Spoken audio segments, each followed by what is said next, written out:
If you are wondering why I am eating blindfolded, it is because this is what we basically do every single day. But it's not right. How would you feel if you found out that 90% of the food in your grocery store was filled with things that could possibly be causing cancer, and even if you wanted to be safe, you cannot because it was not labeled?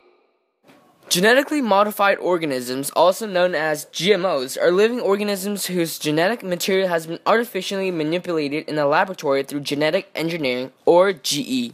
This relatively new science creates unstable combinations of plant, animal, bacteria, and viral genes that do not occur in nature or through traditional crossbreeding methods.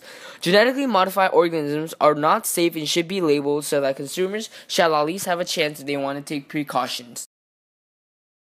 One of the ways that genetically modified organisms can cause harm is by introducing harmful pathogens.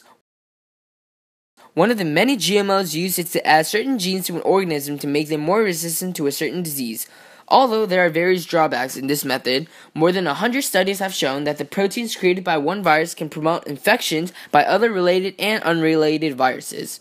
By doing this, the GMO may be able to hold off one pathogen with no problem, but may have introduced itself into an army of similar or non-similar viruses' wrath.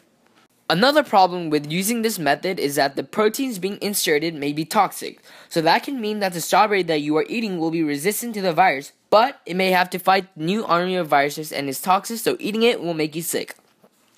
There isn't much safety in genetic engineering so far of what you have seen, but this is just the tip of the iceberg. Genetically modified organisms can not only make you sick from being toxic, but can also cause birth defects. In Elizabeth Renter's article, Farmer Reports GMOs Causing Deformities, Birth Defects in Piglets, it is discussed how a farmer discovers how his GM-free for his pig was causing deformities and birth defect. It is known the reason for the birth defect is the GMO because inside the tissues of the deformed pigs, glyphosate was found. Another proof of how GMOs is not good for you is the farmer's description of what happened when he decided to feed his pigs organic feed.